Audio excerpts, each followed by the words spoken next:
when the world's too dark of a place to be, and you need an escape from reality. Open up those pages, it's sci-fi or fantasy, whatever genre you please. And join a book club, 'cause you won't read it on your own. Join a book club, so you'll be held accountable. It's just a means to an end, but you're doing it with your friends, so join the book club by DLC. Hello, book clubbers! You know, this week, Karsa Orlong said, exalting in the moment does not require wild dancing. To which I say, you're wrong, Karsa Orlong. Hope you're dancing along with us. I'm Jeff Kanata. I'm here with Lana Bashinsky. Hi, Lana. Hello. I read that sentence and I thought, that is the problem of Karsa Orlong right there. Yeah. It doesn't involve wild dancing. Maybe. You know what? A little wild dancing could do you some good. Teblor. Yeah, loosen up. Toblakai. Come on. Loosen it up, Toblakai. Loosen it up. Hey, we got some really fun chapters to talk about this week. We're doing chapters 5 and 6 of The Bonehunters. Hopefully you are caught up with us. If not, good news. You can still hang out. We got a non-spoiler topic to start things off, as we like to do. Lana Bashinsky, you came up with a fun topic. Well, what is it? So you, host fantastique. You are such an exceptional host. You've done a lot of interviews. The first time I knew who you were doing interviews with folks on my team. And looking at this amazing sort of array of characters we have in the Malazan universe, if you were going to sit down and interview one of the characters from the Malazan books, what character would you most want to interview? This is such a cool question. I love it. And you're right. There are a lot of really phenomenal options in the Malazan world. Yeah. And I should say, assuming that no matter who they are, they will sit and chat with you and not just murder me you immediately. Yeah, I was like, I don't know if I want to interview Karsa, for example, specifically because maybe he heard that last comment that I just made, and you would already I'll show be you dead. dancing human child. So the first character that leaps to mind that I would love to sit down and have a conversation with, because I probably end up giggling and laughing and learning a lot, and it would be fascinating. We could dive into stuff. Is Tehal and Bug. Hopefully it's a combo interview with Tehal and Bug from the last novel from Midnight Tides. Tehal and Bug would be a delight. No spoilers about those characters at all, because we're in the non-spoiler section. But we could get into some stuff, I feel like. I could learn some financial information. I think it'd be cool. Yeah, take notes. How to lose everything and nothing. Yeah. How to gain friends and eat wood for sustenance. Yeah, so you could only interview them about their cooking. Yeah, it's a cooking show. Yeah. Yeah. Yeah, we got the Martha Stewart of the other old insole we found. There's 2 feet. It works really well for the Martha Stewart fake until you make it. Put a little salt on it. Just put a little salt on the dry paper and debris. The other character that I think would be a delight to interview, as long as it could be a video interview and I don't actually have to transcribe it, and that would be Krupp. I think Krupp would be fun to interview, just to see if you could keep up with the wanderings. Those are great answers. I feel like your interviews would be so much more fun than my interviews. Like the people that immediately come to mind are historians. Duiker. Oh, sure. And just getting into it, but it would probably be very real and very sad. I'd be like, tell me about all the hardships that you witnessed and why you, and assuming I've learned about it. And, we got little starter clips this week. I know somebody told me the word for the quotes at the beginning of the chapters, epitaph. Yeah, epitaph. The Yeah. epitaph Or from epigraph. Epigraph. Epitaph. I don't know. Yes. I don't know, the thing at the beginning of the chapters. I'll stick with it. From Duiker, and like he like reading his writings, and it's nice to see his writings versus having like been with him in the Yeah. books. It's cool. Yeah, I Um, agree. Yeah. But definitely interviewing him about what it's like being in that position of needing to live through this history as well as write it. Yeah. No, that's good. That'd be like interviewing oh no, I can't think of their name, but like I was thinking the guys that wrote the Watergate book they made the movie about. Frost Nixon. No. It's early. My brain's not working. It's Dustin Hoffman and Robert Redford played him in the movie. Anyway, people know what I'm talking. I already put up a picture of it on the screen. Anyway, so that would be cool. Yeah, and Hiborik is also a historian or former historian. Yeah, he would be on the list, although I mean, I won't say anything. The interview, I think, would get more and more interesting. The longer we spend with the character, it would be. We'll have to do like an early Hiborik interview so that we can, like, you know how they do the Billie Eilish interviews in Vogue. Like every year, you interview her and you see how same questions. We'll do that with Hiborik every year. See how the answers change.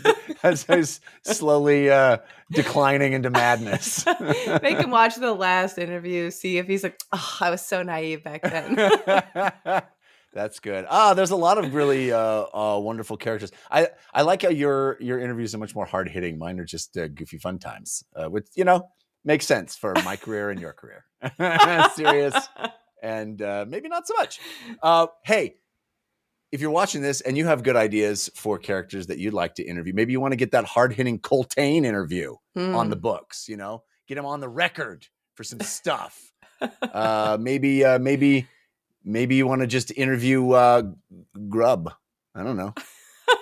Maybe you want to interview the maybe. Maybe the maybe. Yeah, that'd be a sad interview, I guess. Anyway, lots of great options. Let us know in the comments who you would want to interview. This was a great question. And if you have other questions that you'd like us to consider in the non-spoiler section, oh boy, would we love to hear them. Send it to us. dlcfeedback@gmail.com is our email address. You can send them there. You can post them as a comment on YouTube or visit our Discord, which is 5x5 DLC on Discord. There's a whole book club section there with each of the books broken out in their own threads. All right, let's jump into chapter 6 of the Bonehunters. Spoiler starting now. We start with... Wait a minute, we're not doing chapter 6. We're doing chapter 5. What am I doing? Chapter 5 and 6. We start with... I love Carsa and Samar Dev's dynamic. We've had the Carsa Orlong buddy cop pairing a number of different ways already in his time with us of the various novels. And there have been a number of wonderful foils to Carsa Orlong, thematically in how he bounces off other people. We've had these pairings. Samar Dev might be my favorite thus far.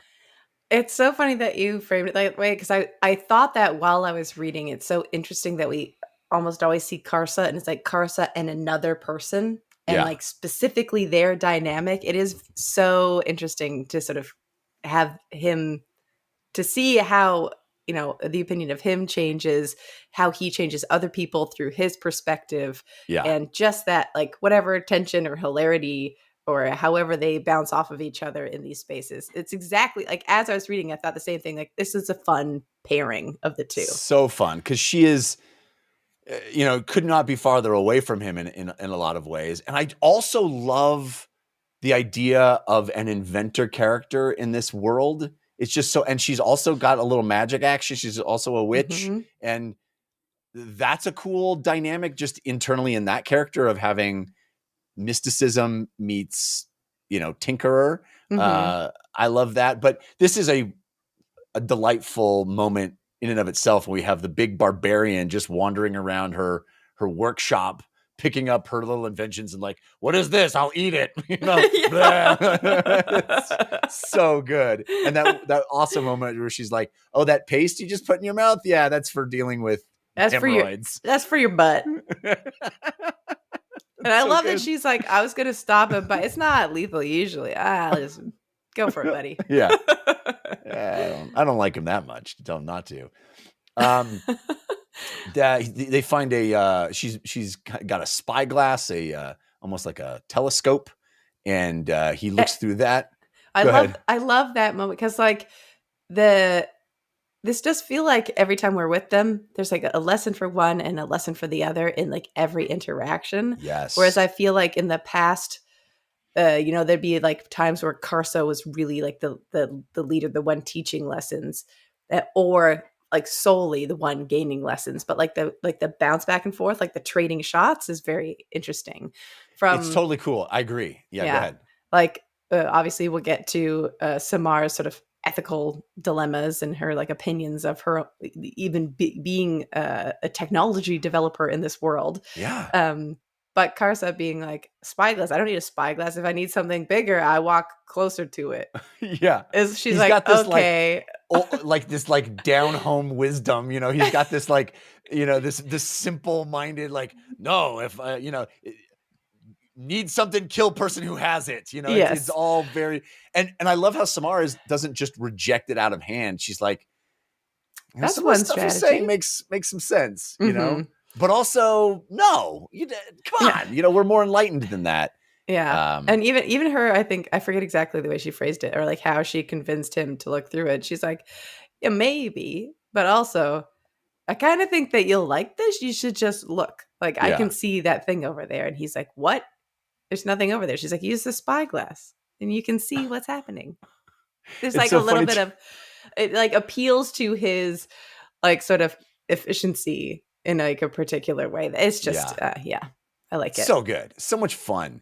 And I love how he looks through and sees the Baccarala, like, he's like throwing, fruit. He's like, no, he's throwing bricks at people. And they're like, oh, well, I guess somebody doesn't have to go kill that thing. It's so funny. She's like, oh, bummer.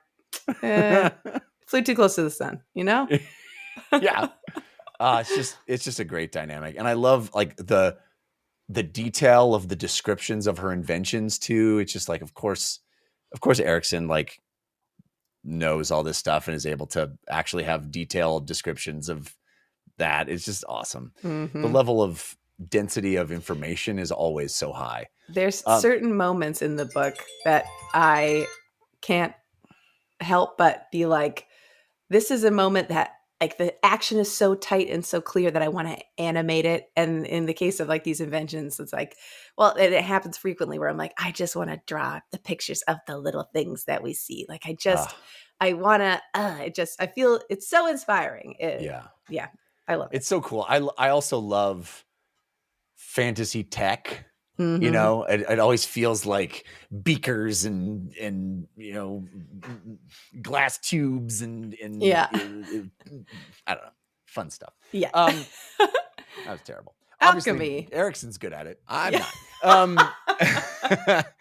So then Samar goes off to investigate, do a little autopsy on the giant demon that Karsa killed.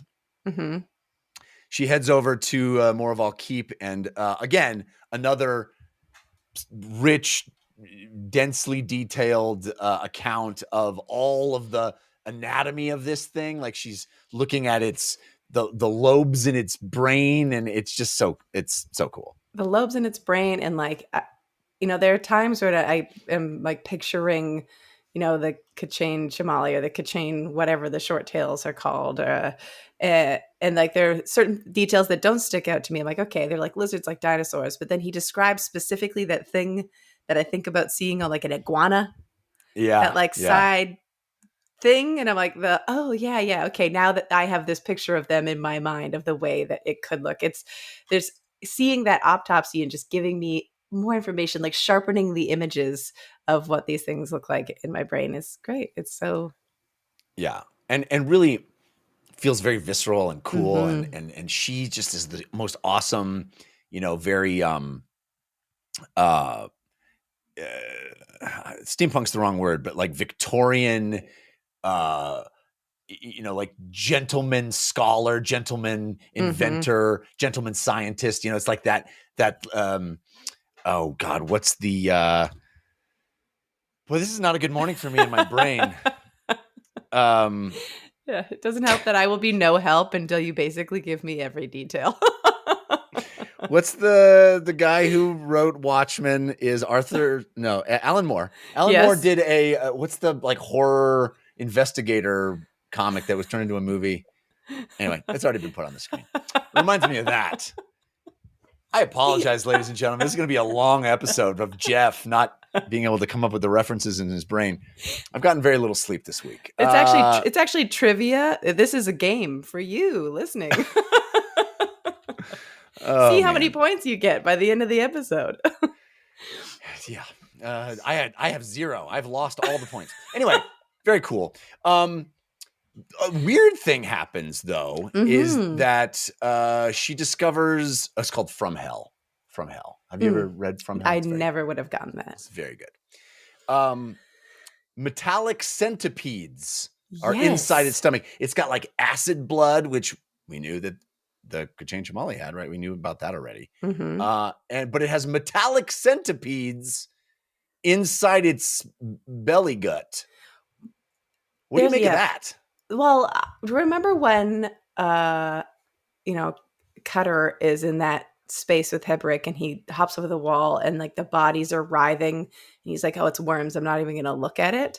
I'm wondering if there's like those were also the same type of bugs, because the description of the way that they come out and are squirming and writhing, and like maybe that's just how you describe worms in a body, but right. I have no idea what to make of it. Have we seen other, like Samar being like the only real inventor? It's so shocking to see like, oh, there's an invention. Well, it seems like an invention in here. Agreed. It seems like a foreign object. It feels like something that was constructed and placed there rather than some sort of natural occurring thing inside this creature. But then how long would it have been there? Are they like eating that thing from the inside out while Karsa's fighting the thing? Is it that they were programmed to be attracted to the corpse? But then there's the other piece is like she walks in and there's like a sleeping Malazan soldier who wakes up and is like, I'm a jerk. Oh, dude, that guy. I mean, that whole interaction was like, isn't torturing awesome?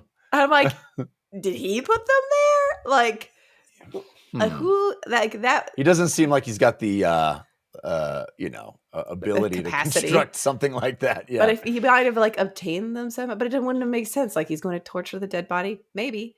But I don't know. It definitely felt like mysterious, and then serendipitous in this book.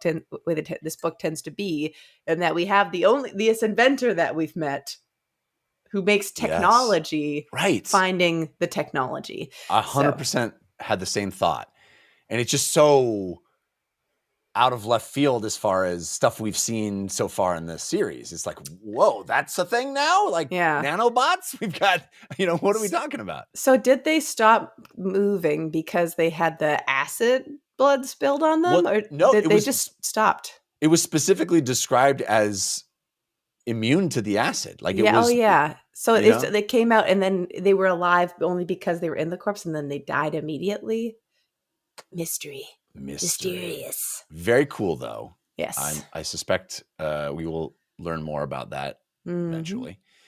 So back with Karsa in her lab, workshop, whatever you want to call it. And they're checking out maps. She's got a collection of maps. And Karsa is interested in this area on one particular section of the map where there are two populations that one is the subject of the other, and he's very excited. He wants to go to this place called Sepik.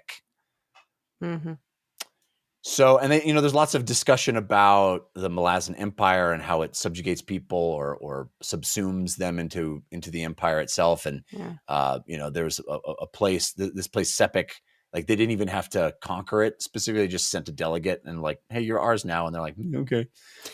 Isn't there a place on the map also that he's looking at? And he's like, I thought there isn't anything over here. I was told that it was like wastes. Right. And she was like, maybe I haven't been.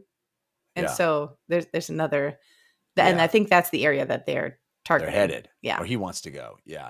And he's like, okay, tell the Fallout I need this, and this. And she's like, you think he's going to give it to you? Like, tell him I won't leave his city unless he does. Yeah, does he want me to stick around? Pretty great. Like, he's aware of the impression he gives to people. Pretty cool. All right, and then we are with Kalam and the Malazan 14th Army as they continue their pursuit of Leoman. And they're realizing they're going to have to siege Yucatan. There's a lot of stuff in these chapters about sort of setting up this siege and how bad an idea it seems, really from both sides. That we'll get to it later, but everybody's like, why would Leoman even go here? He could have just kept on trucking toward the coast and would have been harder for us to get to him. And now he's like making a stand here. This seems weird. It seems weird for us to make a siege on a city if we don't have siege weapons or anything. Enough people. Yeah. Interesting stuff. It seems to be setting up the dynamic. It's setting up of occupying Yucatan for Leoman and Korab and the gang, and the Malazan army deciding that they're going to literally like just throw bodies at it, and many soldiers will die in the siege. And it's like, what are we even doing here? Interesting. I forget if it was right off the bat or before we get more details sort of about Yucatan and what that means to the Malazans.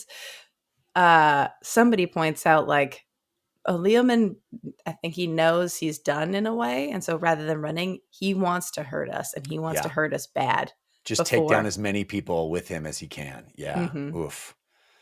Brutal. So in this moment, the Kundral Burn Tears that we know from the Chain of Dogs come, and they're like, hey, Tavore wants to talk to you.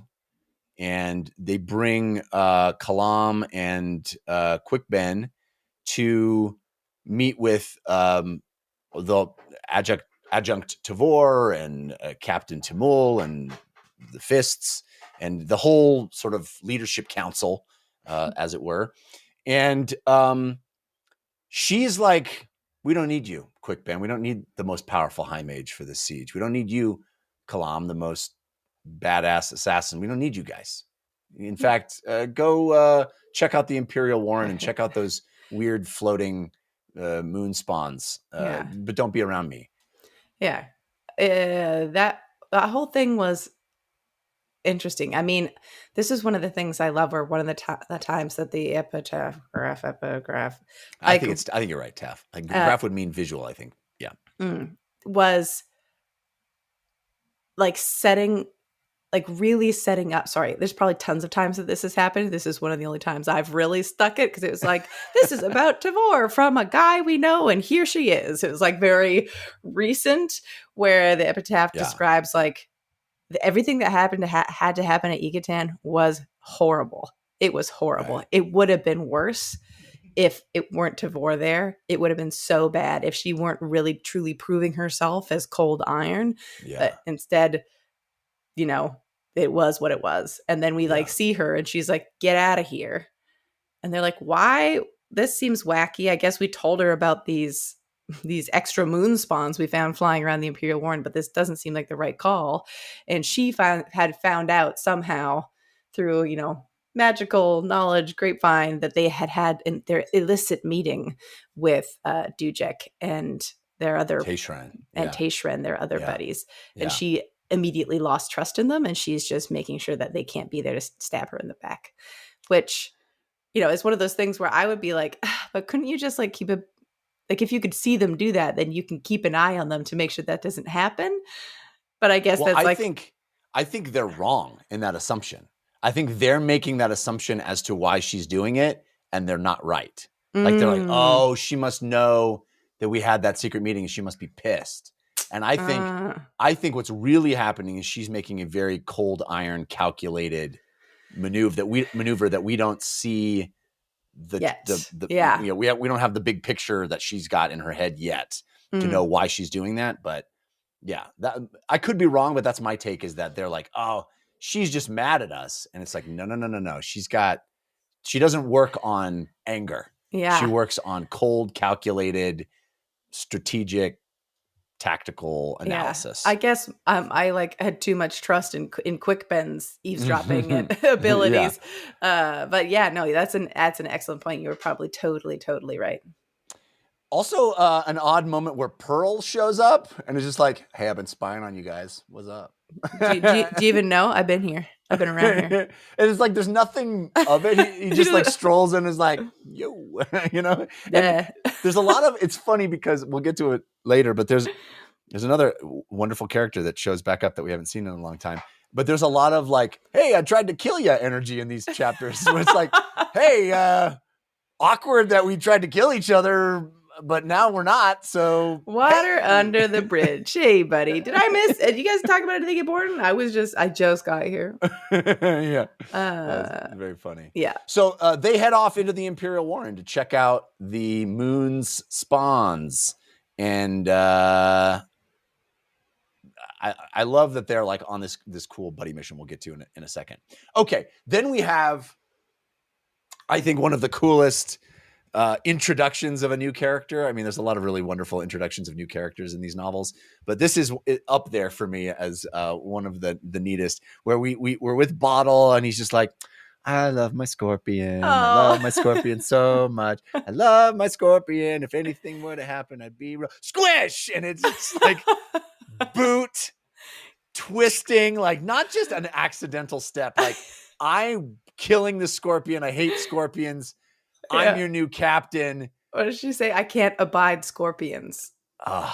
It's such a cool, and her name, Feridan Sort. Like, I love Sort as a surname. Yeah. So great.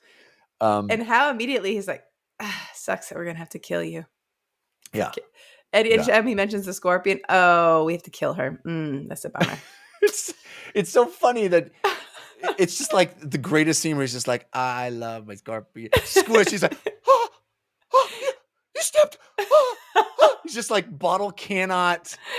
It's like the one thing he loved in the world. The only thing that was keeping him going was his little tethered scorpion to friend. reality, as he's like, has like this. He's experiencing something that other people aren't. Yes. And then she's like looking down at him and being like, I can't do this. I killed your thing. Get over it. I want to see how well you can manage a salute from down there. It makes him like lie there, like lying on the ground, like flexing. And then the best thing is she's like, what's your name, soldier? And he's like, Smiles. You know, he lies about, says he's a character who's a completely different gender, which is very funny in and of itself. Mm-hmm. But it just completely throws Smiles under the bus, which is awesome. Very funny. Just a great, like, to immediately position this character as being an antagonist to the entire army and being this like ball buster and you know, take no prisoners, some kind of authoritarian. badass. Yeah. Yes. Yeah. Very, very cool way to do that. Then Feridan Sort goes and speaks to Fiddler or Strings, and she's like, hey, this isn't, you guys aren't, all the squads aren't bivouacking together. You're not, you know, camping together. Do that, change it up, change everything.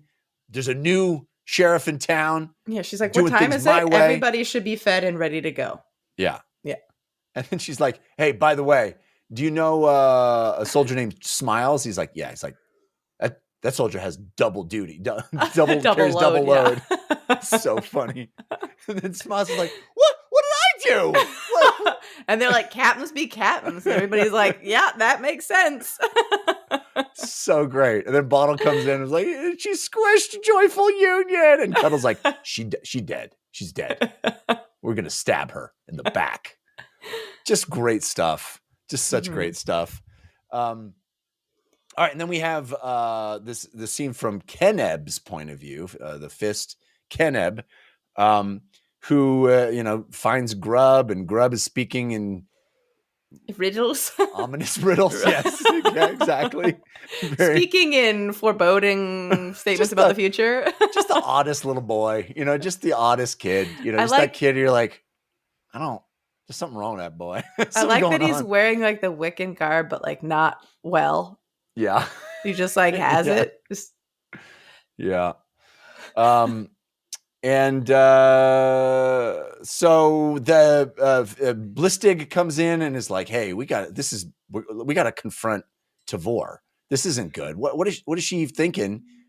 We got to talk her out of this whole siege business. This is a bad idea. By the way, Igatan, kind of notorious for being a terrible place for Malazans to even invade. Like, this bad juju. It's all bad. We're gonna siege this place that all of us recognize as the place where Malazans die. Great. That feels normal. Yeah. So they plan to go and confront her, and Kenneth's like, I don't know, she's got her reasons. And then we head over and we check in with another new character from this novel, Hellion, who is our little lush, our little drunken investigator who has been evidently conscripted into the military as well, and explains that after the slaughter at that temple, yeah, all the witnesses were sent away. She thinks this is a cover-up. She's not happy now that she's hanging out with these soldiers, Breathless and Touchy. It's so funny. The names, so like the twins, Breathless and Touchy. I was like, yeah, that's me and my sister for sure. I'm breathless, but she's definitely touchy. I suspect she may have a difference of opinion. I think she'd agree. Really? Okay. Oh, yeah. All right. Very funny. So that's just a quick check in on Hellion and what she's up to. But she's with the 14th now.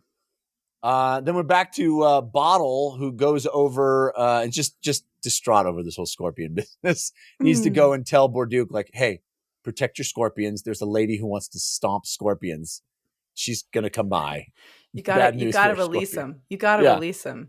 Just the scorpion fights are over. We just protect him at all costs. Get him out of here. It's so cute. It's so sad but funny. It is. And Smiles is like, me and Cuddle, we're gonna kill it. She's completely irrational. She's giving me extra work for no reason whatsoever. And Bottle's like, yeah, I know, it's a mystery. So mystery. Crazy. She's so terrible. But I'm so great. Yeah. Let me carry some of the weight. Oh. So great. What a saint. I'll do it for you because I'm nice. She, not nice. Yeah, me, very nice. Would never throw a knife at you. So here we go. So great. So funny. And then there's some observations made about Faradan's sort. They say that there's this scabbard mark that denotes her as being a section commander at the Storm Wall. All of this new information. And the Storm Wall evidently is this thing that has defended the continent against the Storm Riders for countless millennia. Time. Yeah. The Storm Riders are warriors that ride waves like horses and wield lances of ice. They're like ghost water people. Awesome. Water phantoms. Yeah. It very well may be that we have a whole sequence with the Storm Riders and the Storm Wall and everything, but also it's so like Erikson. I would not doubt it that it's just like a thing he just threw in there as being one of the most awesome things you've ever heard of. And it's just background information. Mm-hmm. It's not even a thing we ever check in on. Yep. It's happening there. A persistent battle. You think this is the most important? Well, there's somewhere else in the world, some other battles happening. And it sounds incredibly awesome. And if we saw it, if we visited that area, it would be freaking amazing. But, we don't even need to check in on it. There's so much awesome at the edges of every part of the world. It's cool. The thing I like that they pointed out about it is they were like, I thought nobody retires from that. You don't just like leave that kind of position. Right. And they said, and maybe unless she hasn't told anybody. So there's a little bit of how did she get here? How would she possibly get like relieved of the command on this Well- persistent front with the wave fighters. Yeah, and also her position is the equivalent of like a fist. She was the top dog over there, and she comes over here and she's just a captain. Oh, like, what's that about? You know. So it was a major demotion to come here, not just you know, not just that it's hard to leave. If it was in an official capacity. Yeah. All right, so then we're back in the Imperial Warren. Kalam and Quick Ben are headed to check out those sky keeps, and he's just like, is this a dumb idea? And everybody agrees that it is indeed a very dumb idea. And he's like, okay, well, it's so dumb, maybe we should not bring everybody, just you and me do it. And Quick Ben's like, well, let's bring Stormy. Stormy is ascending, I guess. Ascended. We can bring Stormy. So they decide they're heading over. They're gonna try to jump onto a moving sky keep. We'll check on that in a moment. It's just such a cool little quest for them. I just love the confidence of Quick Ben being like, okay, what we're gonna do is we're gonna sneak up there. We're gonna get underneath one, and then we're gonna get onto it. Like a little bit of hand wavy how that happens, but they're like, okay. And so Kalam's like, yeah, but there's like an open field. There's no sneaking up. There's nothing to hide behind. And then he's like, it's just stupid enough that it just might work. It's so great. Yeah. And Kalam's like, what am I doing? All right. So then we check in with Absalar and the ghost duo at the Erlatan coast. And Tellarest and Curdle are inside lizard skeletons just flopping around. And I love how the description of the fact that whatever body they're inhabiting kind of has influence on them as much as they have influence on it. So it's kind of this two-way street of them like getting dumber because they're in kind of a dumb animal corpse. They're like trying to eat bugs, but they are skeletons and it falls through their face and they just go, ah, why? It's so good. So many great details. So she jumps into the Shadow Warren. She opens the Shadow Warren and she's like, this is how we're going to get there.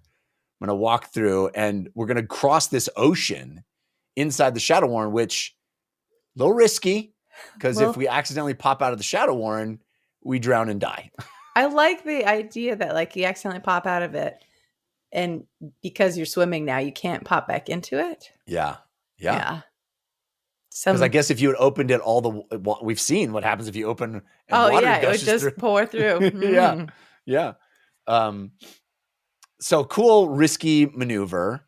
And so she gets into this Shadow Warren fragment and they start walking through and she sees this ship. Because she can see both worlds at the same time. Yes. So rad. So cool. It very much, I mean, this might be lame, but it very much reminds me of when you die in World of Warcraft. Yeah, and you're little that like shadowy place that you're into where you have to go back and find your corpse, but you can see the real world, but you can't interact with it anymore. Anyway. Also, I think this is the part where maybe later, but where Tellarest and Curdle are like, if she found out who we really were, she would kill us immediately. She would step on us or squish us or something. Yeah. This is the part where she's walking through and she sees this boat and she's like, I sense something is on that boat and it like wants to talk with me. Yeah. And then they keep walking through the forest and there's like an anchor dropped and she's like, this is an invitation. Yeah. And I'm going to take it. I'm going to take it. But before that, we have this quick check-in with DeJim. Old DeJim is still hunting, still just loving eating people and animals. just talking having about the greatest time. Just eating food filled with blood, feeling great. Yeah. You know, he was born DeJames, but you can call him DeJim. It's actually short for DeJimothy. Oh, I did not know that. Anyway, but it is revealed that the Nameless Ones have chosen who he's going to kill. So he's he's on a mission for the nameless ones. As soon as he said he's like on this mission for the nameless ones, because every time we check in with him, he's like, I'm gross and having a good time. Yep. And then we sort of jump away from him again. And this is the first time that he's been like, I can't wait to be where I'm going to be because I'm going to park it and then I'm going to get them. These two people, I'm going to attack 2 people here soon. Yep. Soon. Immediately, I'm like, what? Which 2 people is it? Yeah, I did not clock it, but it's pretty cool what happens. Mhm. Absalar, then we're back. We just popped back to Absalar. Anchors dropped, climbing up, like, oh, this rope, interesting. Oh, somebody tied little knots. That's very considerate of them. They clearly wanted me to come up here. And I was like, this is a bad idea. I'm like, turned out to not be. For a world where like things go wrong so much, and you're like a person of interest for people because you're maybe working with some gods who are considered usurpers, you just take an invitation like that. You're just pretty trusting. Yeah. Pretty trusting. I guess she can like sense something about it, but there's like climbing up and being like, wow, they really want me to be here. I'd be like, yeah, maybe that means you shouldn't be. That's the biggest reason to turn back. But she knew. You and I were wrong. She knows. Knows. It's Gnos Perrin, our buddy. I was like, I did not expect to see him. I did not at all expect to see him. So pleasurable. And he's just like on his pleasure yacht, he's just like just relaxing. He's like, he really seems like he's let go of so much. And he's like, welcome to the boat. You want to feast? Master of the deck up in here. And by deck, I mean the poop deck.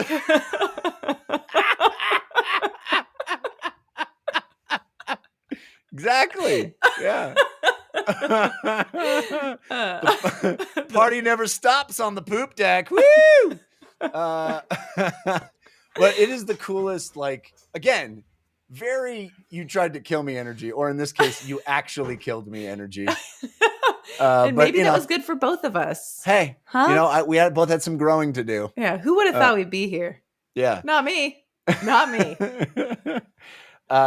Really cool scene. And I love how, there's some details here, but basically the way it ends is, we got this is going to be a sick ride because we got some talking to do and it's going to be the best convo. Like, I just can't wait to just settle down, get a little cup of tea and just talk it out with you. Have a feast, so great. Do a little catch up.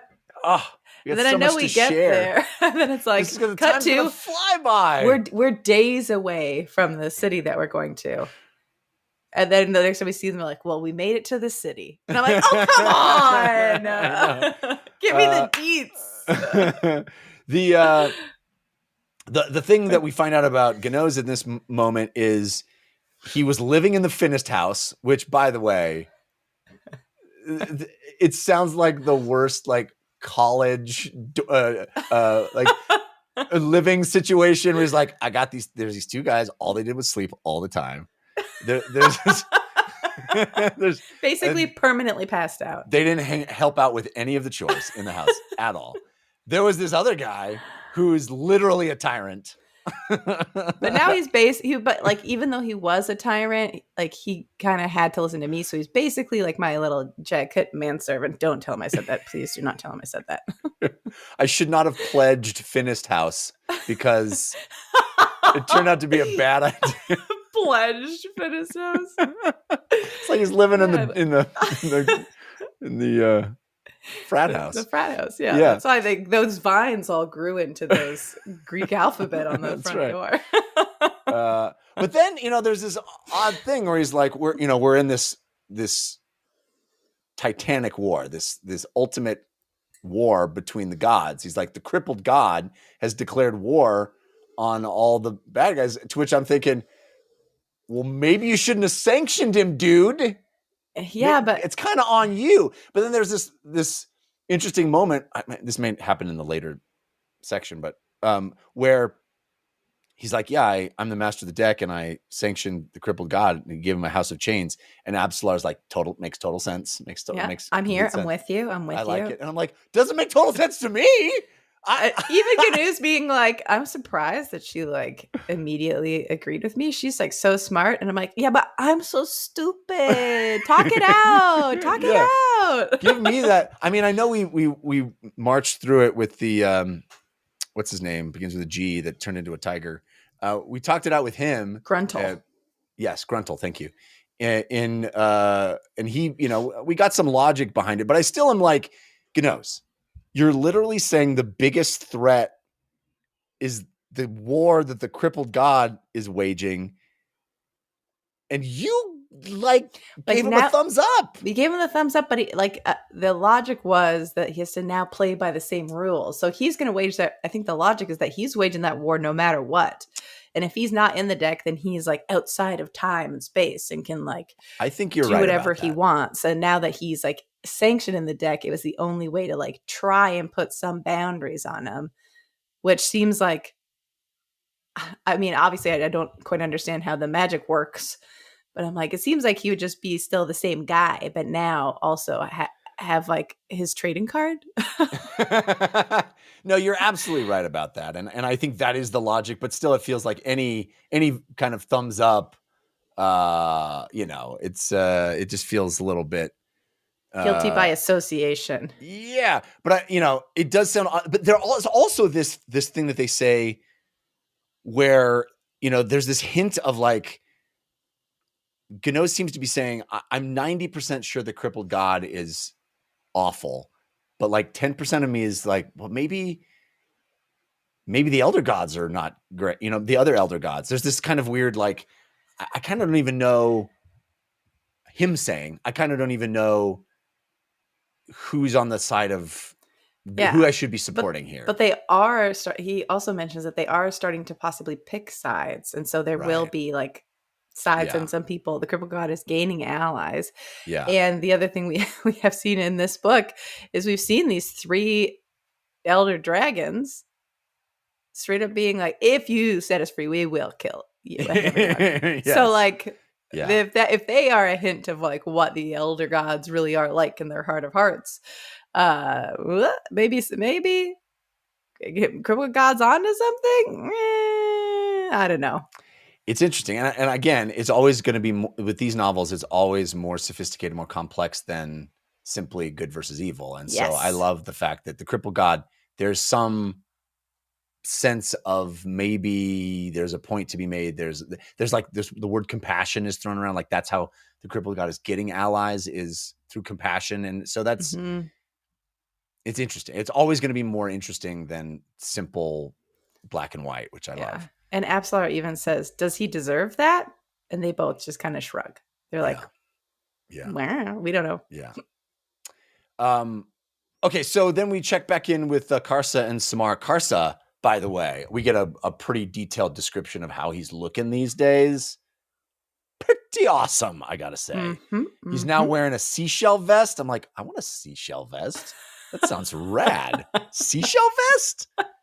Clickety clack, you know what I'm saying? Clickety clack. I'll ship you one. We'll see it on camera next Thursday. It's all of the audio was unusable, Jeff. It's every time you moved. Too tinkling. And he's got these all these fetishes in his hair, finger bones, and all. It just looks awesome. Yeah, he's got one long braid. He has his pelt that was shredded up and blooded into in his fight with the short tail, but he still got it on, and so now it's just gnarly looking. Yeah, and he's got these giant daggers, and of course the flint sword on the back. He's just total cool as hell, total badass. And then they have this discussion about convenience. She's like, I'm making a car. Do you understand? I'm making an automobile. Can you imagine what it would be like? And he would be like, that sounds terrible. Yeah, then people will be around. Yeah. People will be so many places if you do that, and that would be awful. And they're in the city, and he's like, the bells, and then they leave the city, and he's like, listen, isn't this so much better? And she's like, I don't hear nothing. He's like, exactly, nothing. Such a great back and forth, and it's so obviously, a meditation on modern life and Mhm. what is important. And I think it's not clear cut. That's what is so wonderful about Erikson's writing is it's not just like, wasn't it better back then when we didn't have cars and all the Yeah. fancy tech? It's way more sophisticated than that. It's way more introspective and nuanced. And that's what I love about his writing is because he makes a point and it's like, oh, wow, yeah. But also she's like, but no, also it's barbaric and awful. And there's all this, technology and advancement and knowledge does improve life. Yeah. So it's like, and she says, she goes, you want to talk about convenience? Magic is convenience. Right. It's literally like you could do whatever you want and makes people just want to sit around because they can literally do things with relatively little effort. Like, why would you innovate if you can just magic it up? Yeah. I just love the dynamic between these two. It's really wonderful. And also we find out that Karsa's plan, as it were, is to kill everybody. Yeah, he's like, I used to want to kill everybody, the people I considered children. I used to want to eradicate them all. And she's like, yeah, but you don't feel that way anymore, huh? And he's like, I didn't say that. And she's like, yeah, but there's like so many of us. And he goes, yeah, that's going to be tough. And she's like, No, he's like, I can kill thousands of people. She's like, thousands? It's tens of millions of people. And he's like, one city at a time. He's like, that's baby steps. That's a lot of things, but all those things still can die. So yeah. He's like, okay, so it'll take a little longer than I thought, but it's not a Rome wasn't built in a day. All right, and then we're back with Crocus or Cutter. He's Crocus in my heart. To me. Yeah. They're Haborik is still ranting about war, and he's like, oh man, Solar's getting fat. I thought that was the fact that it's Cutter looking over to her and him being like, she's getting fat. That's what we're eating. And then he's kind of like, good for her, I guess. I leave every meal hungry, but I guess, it's working. If it works, it works, it works. So funny. Just classic clueless kid. Crocus, Yeah. I love how he's. That was like that was a Crocus moment. It wasn't a Cutter moment. It was a Crocus moment to look at this woman and be like, oh, packing it in. It's really good. But Haborik is he's fully in on all the stuff that we are learning about the crippled god. He's like, everybody's gonna have to pick a side. It's gonna be bad. All the gods are gonna have to pick a side. The Jade prison is gonna shatter. That sounds bad. Mm-hmm. We don't know what's gonna happen, but he's feeling it. And everybody around was kind of like, okay, Grandpa, let's get you to bed. Yeah. Well, then we immediately cut to Solara's point of view, and she's like, I don't care about gods. Like, all I want is I need food and shelter and safety, and like that's who cares? Mm-hmm. The gods are going to be gods. Nothing I can do about it. What am I doing? It is interesting to have within the same group, like the person who is thinking so far beyond its mad ramblings because they have, crazy ghost hands and they are destitute to a god and they've touched this jade statue, like all the things wrapped up in Haborik, and the person who's thinking at the lowest possible tier of but still wanting sort of similar things for the world in trying to stop badness and whatever. It's interesting to have those two. It would be interpreted as the babblings of an addled brain, which is what it is. Mm-hmm. And then Crocus walks over and he's like, wait. She like stretches and she's like he's like, are you see like the calculations appearing around him? Hold on a second. So funny. And then Solara has that wonderful thing. She's like, the way I see it shot is like Crook is standing there, her, leaning back, looking. He's like, and then Haborik like walks by in the foreground, like, gods. And Solara's like, yeah, I don't know, blame the gods, So funny. It's so good. Yeah. All right, so that's the end of chapter 5. These are immense. I mean, we did an hour on one chapter. These are immense chapters, and they're only getting longer. I got to chapter 7 in my Kindle, and it's like 4 hours of reading time. I was like, wow. Oh, really? I didn't actually go ahead. I stopped at the book 2 page. I mean, we're about to see how your Kindle has deemed how much mine faster says a reader. 2 hours and 54 minutes. So you read an hour faster than me. That tracks. All right. So chapter 6 starts with Korab and Leoman, and things have gotten bad from Korab's perspective regarding this Captain Dunsparrow lady. Not only is she hanging out with them, first name basis, not good. There's a little bit of something going on with her and Leoman. Like she's moving in on his territory, and so far as he wants to be Leoman to be number one in his mind. Yeah, a little bit jelly. Yeah. I love being inside his POV for all this, because he's just like, I can't believe that he's falling for this, and she's using her feminine wiles on him, and no one will love him like I love him. And he's like overcompensating with his respect for Leoman in like trying to be like more proper, but he's not good at it. So it's so heavy-handed, and like, I will call you every respectful title that can possibly come to my mind. And you can tell Leoman's like, please. Yeah, it's so cloying. Stop. He's just like, oh, give it a rest, buddy. He's like, you are the great one, the best of the best. Very funny. And then we get this insight into Igatan and their sort of olive oil empire that they've subsisted on for countless years, and how they worship the Queen of Dreams, Scalasara. They had like a rebellion, and they tore down all the temples in the city, but that temple was like too well built, and so they're like, actually, we like this one. It is not at all because we couldn't break into the building. It is 100% because she's cool with us. Yeah. And Leoman shuts down the olive oil trade and pisses off all the merchants who are like, all of our olive oil repositories are full. I think they called it want to make more olive oil. What are we going to do? Ransom of olive oil. Like, just like liquid gold. And he's like, oh, you're mad, merchants? Drown in your own oil. And then they were like, can we try and sell that oil? Is that okay? Yeah, the priests and the witches want this is the best oil. It's got corpse in it.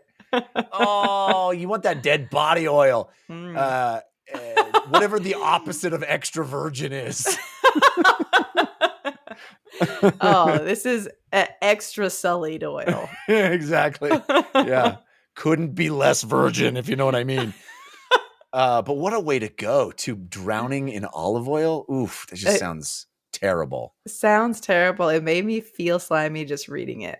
Briefly, but yeah. Yeah. But he's cleaning up the city, Leoman. There was all this nastiness going on inside the soldiers' barracks, and he cleans that up and evacuating people. That's the big takeaway, is that everybody's getting evacuated. They're going to have this holdout to the siege in Igatan, but all the actual townsfolk, city folk, all non-essential personnel. Yeah, they're getting them out. And then there's this wonderful tete-a-tete, this little interaction between Korab and Dunsparrow, where she's just like, she knows what's going on with him 100%, and he's just so bad at trying to intimidate her, and it's very funny. I picture him like trying, like her casually walking up to him, being like, "What's up?" and him basically standing there like saluting, like just like shaky with the tension of being like rigid emotionally, physically, and being like, "You don't know what you're talking about," and eventually he's gonna see you for the wily woman that you are, lady. But like he like, and he has this conversation with her in a way where he's like, he's gonna see right through you, Yeah. and then there's like a. Yeah, Leoman's standing behind him. Standing right behind him, and he turns around and he's like, "Oh, what's sir? Hello, my lord, the greatest one." It just like rattles like 5 titles to him, as though he didn't just hear that whole conversation. I think Korab is like oblivious to the fact that he probably heard every word that they just said. Yeah. And when he turns around, he's like, "Please don't call me titles." And then in his brain, like this, he like listens to Dunsparrow for something, and then like internally, Korab's like, "Leoman, the fallen." Yeah. Like his He like uses little another petty title. internally another title to be like, "Ugh, I'm so Yeah. mad at you right now. Leoman the big meanie." You don't want titles? I'll give you a title. It's very funny. So good. Well, then they move toward the heart of the city, and Korab is like wearing the champion's helm that he's like, my master's going to take this off my head and put it on himself, and then he'll truly assume the mantle of leader, and he'll be the greatest man. But until then, I better wear it. And he's like sweating and hallucinating inside because it's literally baking his brain. And Leoman's like, "Hey, Korab, hand me the hat." And he's like, "He's finally doing it. He's taking the helm," and he's like, "Yeah, I'm gonna put it over here. I'm just gonna sit it down." He like pulls it off his head, and like the cloth that's inside it's like so sweat soaked. He's like, "Get like disgusting," and that's not going on anybody's head. So good, so good. And then, of course, the big like dun dun dun moment after all this this walk through the city, this sort of acknowledgement of the Queen of Dreams, this god who was integral to Igatan, sort of at the center of the worship in the city. Leoman's like, "I want to speak to her, not her followers, not her priests, the god herself." And I that's like dun, dun, dun, how dun. he teed that up as well, because he's like, "Remember when you promised that you would follow me no matter what?" Yeah, It seems like a small commentary on everything else, but also, yeah, we're going to go try and talk to this god. yeah. No matter how crazy my plans got, well, guess what? I got a crazy plan. Yeah. All right, then we hop over to Mappo and Ikariam, who are also in their own sky keep, and they see the dragon that was basically crucified, spiked with a totterol on this blackwood crucifix, and there's. This was the only real section in these 2 chapters that felt a little inscrutable to me still, just because like they're kind of musing on the power of blood and what the blood of the dragons does. And, it like this dragon was crucified, but its blood melted the jagged ice, and it felt a little esoteric for me. I'm not quite wrapping my head around it yet. Yeah, I feel the same way. When they were describing it, there's this pool underneath, and like the blood could be important. Part of me was like, Ikariam's about to dive in that thing. He's been diving in pools all book. He's gonna be like, "1 sec, I'll take a quick dip." Yeah. But he did not. Well, he recognizes the Jagged that cast the Amtos Falak, and he says, "I want to speak to her." Mm-hmm. So I don't know who that is or what's going on, but it seemed like another like dun dun dun. And Mappo just generally feeling very distressed the whole time, because he's like, "Oh, man, Ikariam," he's like remembering so many things. I'm gonna have to knock him out soon. Yeah. So back to the Malazan 14th, and we're hanging out with Keneb. We have this whole sequence with the dogs. The dogs are back. The 2 little doggies, Roach and Bent, who are still surviving, still with the army. Well, the one massive dog that was like Coltane's dog. Yeah. And then the little jerk dog who was that noble's puppy. Yeah. Yeah. And Temul is getting older, getting bigger, becoming more and more like Coltane physically, if not behaviorally. But all these kind of observations around that, and I mean, this is kind of like a scene where we're just kind of getting a sense of this traveling army and how time has passed with them. Roach is chewing on this bone at the end of the scene. Yeah, and they're outside, and there's all the barrows. Right. So all of the barrows from basically that are filled with Malazan bones.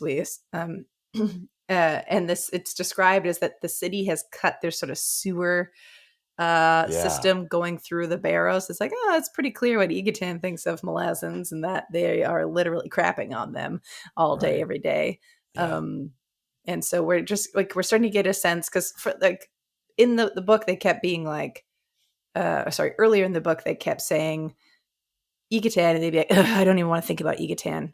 And so we don't quite have enough insight to know exactly what happened with the Malazans there, just that a bunch of them died. And this is like, we're seeing a clear picture of it now. Yeah, and there's also some sense that Dasim Ultor everyone was told that he died there, but he didn't actually die there, and his barrow is empty, and there's all this talk, that like everybody assumed that he died, but he didn't die, but everybody else died. So there's lots of sort of backstory involved in that. Yeah, and they said that they were going to bury him further away so that people wouldn't be attracted to trying to like get him. But no matter what, he's not even buried there, and people seem to know that. And then we have another scene with Bottle kind of just walking through the camp with all the soldiers doing things. This just feels like a texture scene, a sequence of just kind of giving you a sense of the lifestyle of all these soldiers, their coping mechanisms as they prepare for this very bleak siege, this very, from their point of view, pointless and potentially deadly. It's going to lead to a grand loss of life. And all these things that they're doing, there's people gambling, there's wrestling matches, this guy, painting his face because he's preparing to die. All this really people getting cool revenge texture on the wagon. Yeah.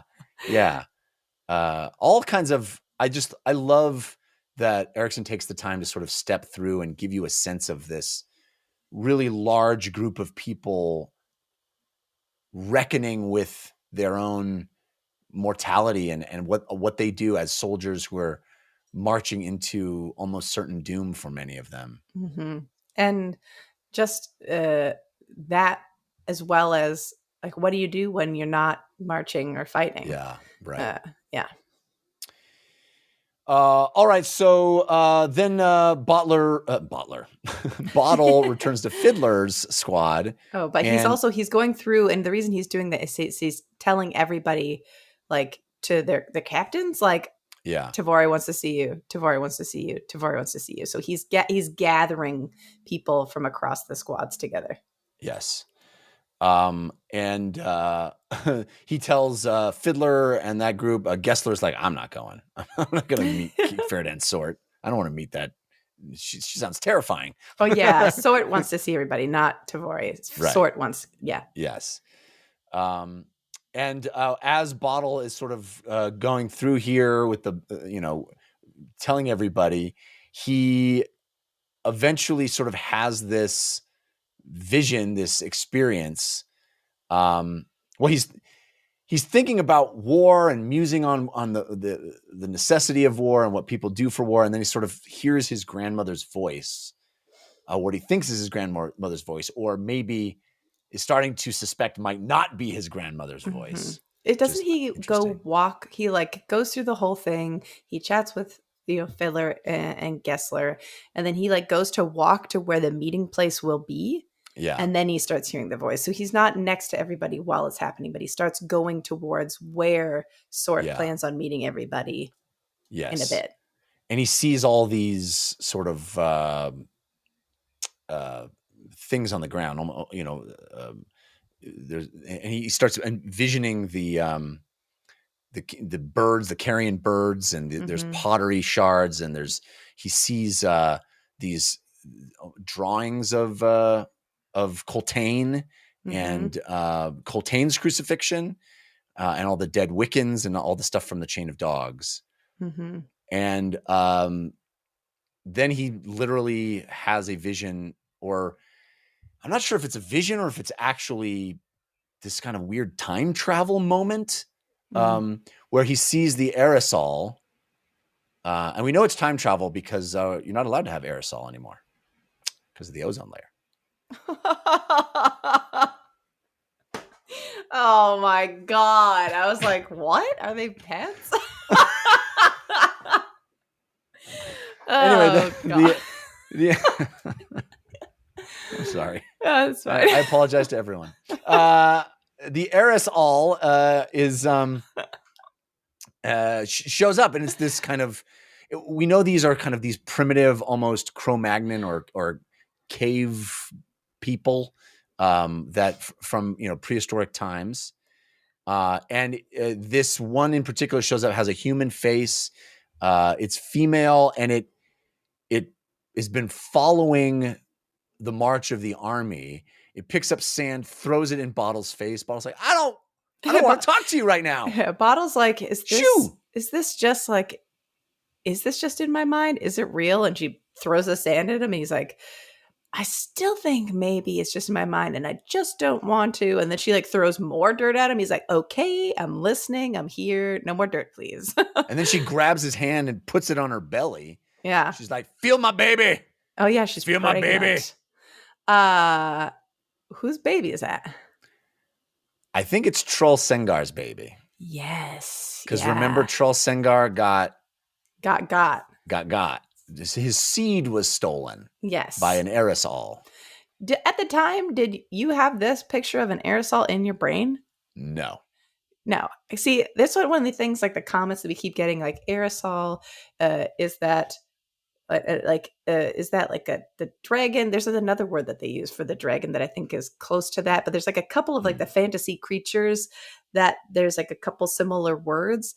And to me, I'm like, oh, no wonder I kept getting confused. This is the first time I feel like I've had a clear picture in my brain of what one looks like, or at least this one. Elent is the dragon thing. Elent. Yeah. That's the one. Yeah. So that's the piece where I'm like, oh, yeah, I did not have like a clear picture at all in my head of what this looked like until now. And I wasn't sure if that was just me. Yeah. I'd also forgotten that Troll like got raped. I know. I just totally forgot about that. They had a whole novel with him, and I was like, oh yeah, because that happened after the events of that novel. Yes. It happens when he's with Onrak. Does it happen in the Fire Kingdom? I don't remember exactly what happens. That doesn't matter. But yeah. I think like Udanos's similar situation sort of like replace that memory in my mind of having happened. Right. It's like, oh yeah, there's the person who got raped was Udanos, but no, yeah, Troll as well. Yes, and because we were told specifically that the father of this baby is Tistidur. Yes. So that's what. Yeah, it's like, oh right, and then there's all this foreshadowing, I guess. No pun intended about shadows, but the that this child is this aerosol was chosen as the last sort of innocent pre-human, and this child is going to be a candidate for going to heal the realm in some way. I believe it was that this child could sit on the throne and pull together the fractured Warrens and be the one. They were determined. Somebody at some point determined that the aerosol was like the last thing before humanity started descending into being just bad folks. Yeah. And this child will be the one to heal the fractured Warren. So this feels like a really big deal, and it feels like it's been on the back burner for a long, long time. You know what I mean? It just feels like, oh, right, this feels big. And Bottle gets insight into that. Anyway, All right. So the next scene, we're back with Keneb and adjunct Tavore. Mm-hmm. This is where we really see the sort of Tavore's machinations, and it is revealed that Dujek's host not so good anymore. It's completely decimated. Yeah.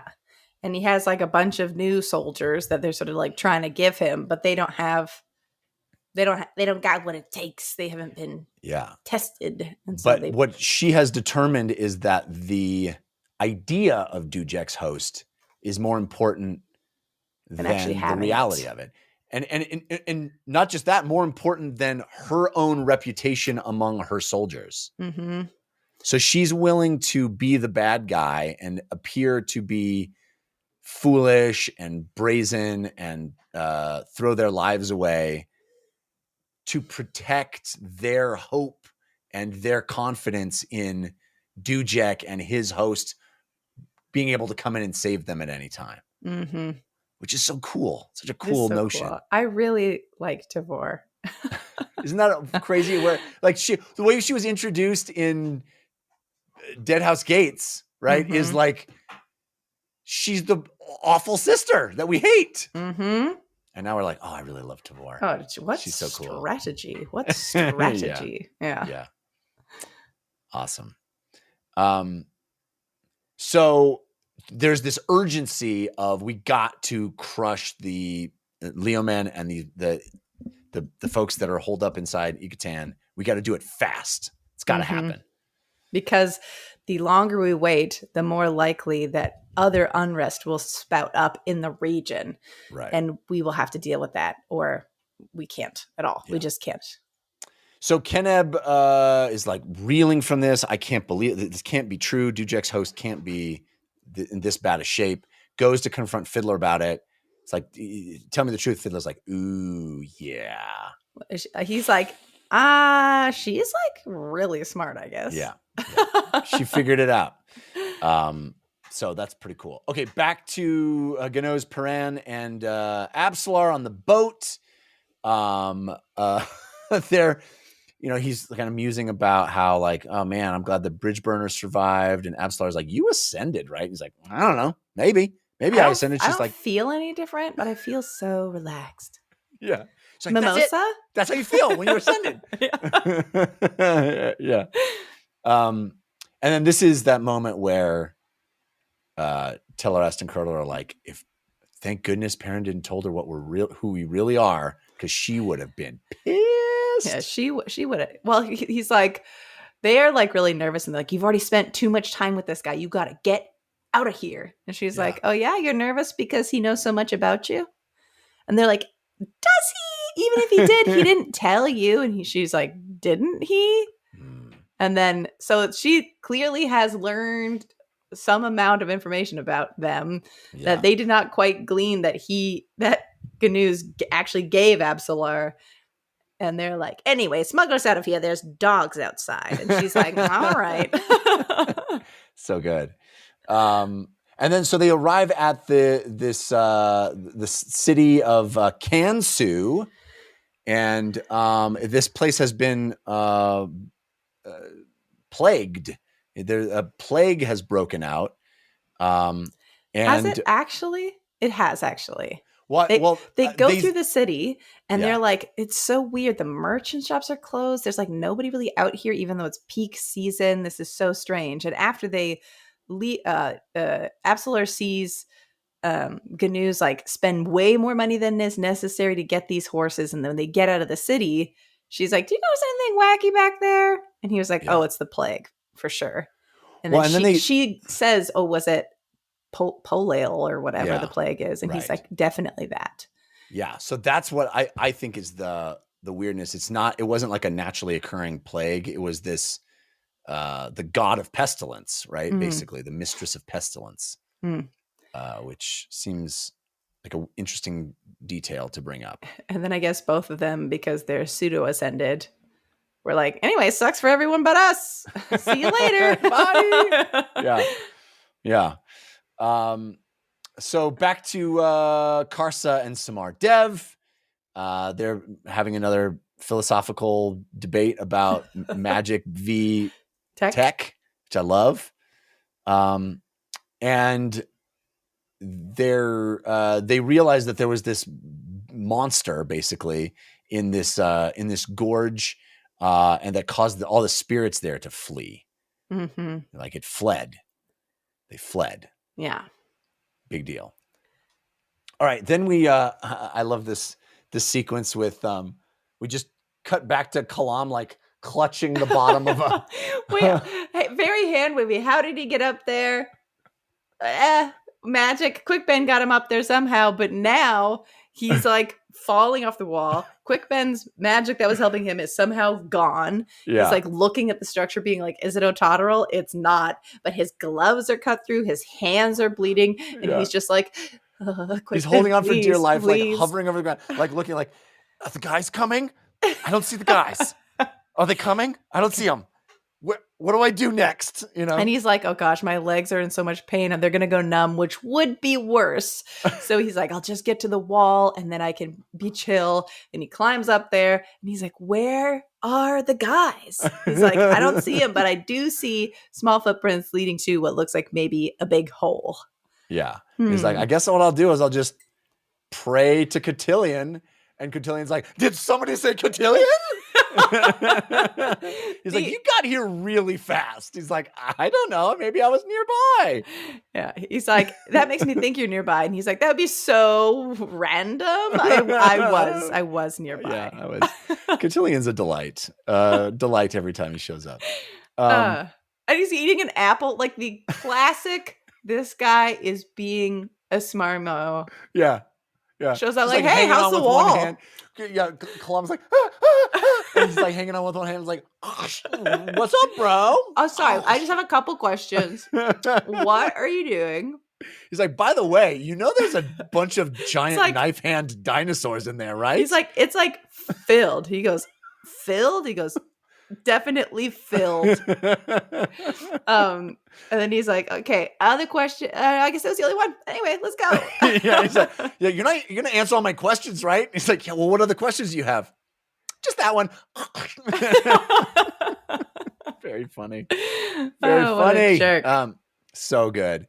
And so he's like, well, I prayed to you. Are you gonna help me down from here? And he's like, okay. And they come down and he's like, why did Quick Ben's magic stop? He's like, maybe he's knocked out. They come like, down or dead. Right. They come down and Stormy's legs are both broken and Quick Ben, like something bad happened. We just don't even get any insight into what that is. The hole is opened up. I love that Cotillion like lowers his killing rope down there. And it's like, whoosh, and he's like, don't worry about that. It'll go as far as you need. And it's like, but I like that he snaps it down there. Yeah. Like he can't unfurl it without like death being at the very end of that thing. And then Kalam lowers himself down. And then there's this apparently like incredible painting along the wall. This is like some big cavern they've fallen through. The painting on the wall is like people like with like their outstretched arms, but they're all having like an exuberant time. Something Carson would hate, standing on just piles of bodies and severed like, limbs. Yay, this rave is the best. And it's like panned down to the death under their feet. Under their feet. And then the painting goes across the whole floor as well. Which is where they find Quick Ben, who has managed to be fine. A little bump on the jaw. He's fine. He just gets slapped awake. Mm-hmm. And he's like, Cotillion's like, I guess this was a temple to an elder god. Not sure which. It could be any of these. I don't know. Bye. Well, he like quickly, you ever go to yoga and have like the yoga instructor like adjust your like lying, like your corpse pose? He like does a little yoga adjustment on Stormy and he's like, he'll be fine. I don't know if you notice. He's kind of been like through crazy fire and survived. He's not as mortal as you think he is. Okay. Yeah. Cotillion out. So good. So good. He's like, he'll heal up all by himself. I don't even need to do any of the healing. Look, his ribs are fine. He's fine. Yeah. Well, it's funny too that we kind of skipped over that moment where Kalam is like, Quick Ben, wake up. He's like, I guess I can heal him. He's like, you can heal? Oh wait, this whole time you can heal? It's like, yeah, I just don't like to. I also forgot that he didn't just get a little bump on the jaw. He's like looking at Quickben and he's like, oh gosh. He like slaps him across the face, right? Yeah. And so he's like, my jaw might be broken. And he's like, oh, I must have hit the floor. You're fine. But that's from Kalam hitting him. Yeah. I totally didn't put that together until right this minute. Yeah. Yeah, you could heal. That was the other guy's job. Yeah. It's like, okay. I don't do that. He's like, well, you could, but so heal him. He's like, ask Cotillion to do it. Yeah. He's like, fine. And then he goes, and Cotillion's up there, by the way. He's like, oh, great. He can do it. Like, he just like totally resistant to want to using the healing magic. Very funny. So then we have a quick scene with Crocus and Felicin and Hamoric and Grey Frog, and they sense there's like danger nearby, and they're like, we got to get out of here. Mm-hmm. We got to get out of here. So I don't know what that's about. A lot of danger sensing. We got a lot like of danger sensing, a lot of people about to be attacked. Yeah, Karsa and these guys, and go ahead. And then the next scene is literally people that are attacked. Yeah. That sensed danger. It's Mappo and Icarium, and they're checking out First Empire stuff, caves and paintings and ceramics. Icarium's on his mish. And then all of a sudden, attacked by divers, a bunch of things attack them all at once, slashing and cutting and attacking. I like the description of Mappo breaking one's neck, and the roar comes from everywhere around them. Do you remember that I think we had a non-spoiler topic about divers and what would happen if you only killed one of them, or we talked about that at some point. I was like, oh, it's kind of happening right now. Yeah. Very cool, but we don't get to, this is a cliffhanger ending, not just of this scene, not just of this chapter, but of this sub book, because we get Mappo falling, dragging one of the creatures with him, falling into this chasm. Cut to black. Cut to book 4. Mid-sentence. Book 3. Yeah. I loved that description. He's like stumbling around, got this thing around him. He sees Icarium with a bunch of things swarming around him. And he feels like he's being pushed towards this cliff, and he realized the thing's letting go of him. He's like, not today, baby, and grabs it. And then basically we get a moment of him like wrestling this thing, falling, staring at it, and being like, oh no, this is and then it's like, this is next page. Yeah. This is book 2 or whatever book it is. 3. Yeah. It's it was awesome. I mean, it's the gym, right? Oh, that's the gym. I know the gym when I see it. Yes. That's not just the gym, but did the gym. The one and only gym. So this is going to be, I think, a cool fight. One, I don't know if I'm ready to predict fully, but I think it's possible that might see the full unveiling of Icarium's badassery. Like, this might be the thing that pushes Icarium into explosivity. Yeah, violent action. Violent action, and maybe like I'm like just ready for the memory cleanse. Just knowing that he's so close. Has been lied to. I'm like, come on, baby. Yeah. You got it. Yeah. Buddies. Good stuff. These chapters were awesome. I loved them. And now we're to book 3, Beneath This Name. It's the name of book 3. And chapter 7. We're only doing one chapter next week because it is a mammoth. Oh, book 2. You're right. That makes more sense because we're only in the... my little cheat sheet has it wrong. It says book 3. My little cheat sheet is wrong. How dare my cheat sheet. Book 2, Beneath This Name. All right, we do have some favorite passages to read, as we like to do. I have 2. I have so many. Some of them are small. Oh, there was a lot of them I could have picked. That's for sure in this these chapters. There was so many good things. Okay. You want to start? Sure. Sorry, my Kindle goes very slowly. But yeah, okay. Most of mine are not very long, I'll say. Okay. So this is... What is this? This is Apsalar running with Telerest and Curdle. Okay. Yes, this is her running through the forest, and I just liked sort of the description of this. Tistidur corralled Emerlon. Their presence lingered, but only in the same manner as memories clung to graveyards, tombs, and barrows. Old dreams snarled and fading in the grasses, in the twist of wood and the crystal latticework of stone. Lost whispers in the winds that ever wandered across such death-laden places. The Adur were gone, but their forest had not forgotten them. So good. So good. So good. Poetry. All right. This is Perrin and Absalar talking about war. It's a little bit long, but I'll go quick. We are in a war, Perrin said. Oddly enough, there was something one of my sisters once said to me when we were young, pitching toy armies against each other. To win a war, you must come to know all the players, all of them. Living ones who will face you across the field, dead ones whose legends are wielded like weapons or held like eternally beating hearts. Hidden players, inanimate players, the land itself, or the sea, if you will. Forests, hills, mountains, rivers, currents both seen and unseen. No, Tavore didn't say all that. She was far more succinct, but it's taken me a long time to fully understand. It's not know your enemy. That's simplistic and facile. No, it's know your enemies. There's a big difference, Absalar, because one of your enemies could be the face in the silver mirror. That's so good. So good. So good. The face in the silver mirror. Resonant. Yeah. Resonant. Know your enemies.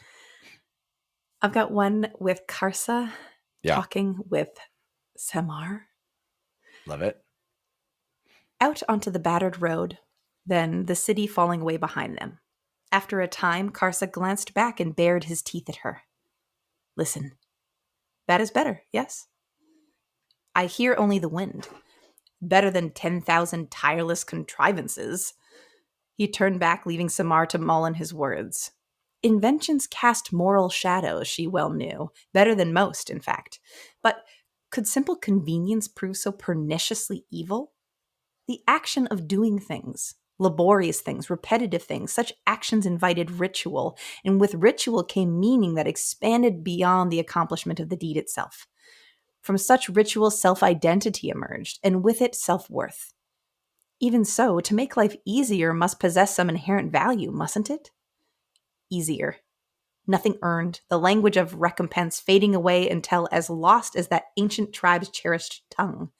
Worth diminished, value transformed into arbitrariness, oh gods below, and I was so bold as to speak of freedom. I wish I had this quote when we talked about AI last week. Right? It's so directly speaking to that. Yes. So direct. That was my second one. Oh, it was? Yeah. Oh, I should have let you read it. No. It's perfect. You did. It was great. It's so good.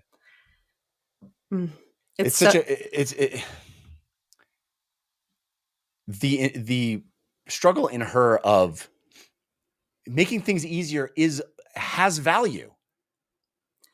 And him going, well, no, the hard work, the effort, the ritual of that, the time it takes is the value. Mm-hmm. And I don't think, the thing that I love about Erikson's writing is I don't think he comes down on one side or the other. He just presents them both for the reader, because I don't think it's as easy as one side or the other, you know? And I love that it's not just this like pat, simplistic, well, hey, you know, technology bad, old-timey effort good. It's like, no, there's nuance in it. There's layers to it. And it makes you think. It challenges your assumptions as the reader, because you're like, I see both sides. Yeah. Which is like Samar's not wrong. Right. But like, and now there's Karsa in his way. And she pokes holes in his, because she's like, he says something along the lines of, you know, the I'm not going to do it justice, but his point is that the more we strive for ease, the closer we get to slavery. Mm-hmm. And she's like, I don't think that's true. You know, she basically is like, that's too simplistic a interpretation of it. There are steps along the way before those. He's making leaps that I can't go with. And I love that. I love it. I love the wrestling of it and forcing the reader to wrestle with it too. Yeah. And it happens. I mean, they talk it out further. The last quote that I'll pull for the day, so I don't just keep rattling on. Well, I've one teeny one after this one. No, great. But Great. Karsa talking with Samar still. Let's stay here. Their discussion of it starts with Samar. Magic obviates the need for invention beyond certain basic requirements, of course, so we remain eternally stifled. To the faces with stifled witch. There's nothing wrong with where we are, how we are. You spit on satisfaction, leaving you always unsettled and miserable. I am a Teblor. We live simply enough, and we see the cruelty of your so-called progress. Slaves, children in chains, 1,000 lies to make one person better than the next. 1,000 lies telling you this is how things should be, and there's no stopping it. Madness called sanity, slavery called freedom. I am done talking now. Well, I'm not. You're no different, calling ignorance wisdom, savagery noble. Without striving to make things better, we are doomed to repeat our litany of injustices. Oh, that's so good. It's so good. Thank you for, you should have just said, Jeff, stop talking. I have the quote. It's so much better the way Erikson writes it than my clumsy attempt to I didn't actually realize that I organically had pulled that other quote for my other piece. So it's so perfect that ignorance disguised as wisdom. Well, the other one, something savagery disguised as something else. Noble. Like that is, savagery, nobility. Oh, so good. It's so says it, It's like, you can't just say it's better when we didn't know stuff. It's not.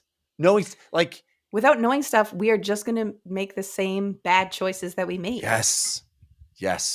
Yes. There has to be an in between those places. And I think that's so well articulated by Erikson as usual. Beautiful. Anyway, you have one more? Yeah. The one teeny one that I would pull is from Traveling with Heberick and Crew. And it's just a single sentence.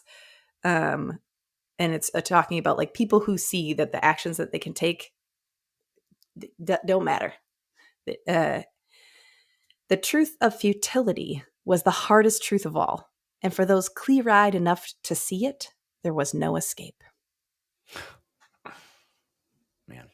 If you know you Good can't stuff. do anything, that's the worst possible feeling you can feel. Yeah. Good stuff. Hey, we got the giant behemoth chapter 7 next week. Big mama. One single chapter. And we hope you are joining us. It's going to be a fun one. These have been fun. Good summer reading, Lana. Good summer reading. Thanks for being with us. We'll see you next time. Let's dance it out. When the world's too dark of a place to be, and you need an escape from reality, open up those pages and start your fantasy, whatever genre you please. And join a book club, 'cause you won't read it on your own. Join a book club, so you'll be held accountable. It's just a means to an end, but you're doing it with your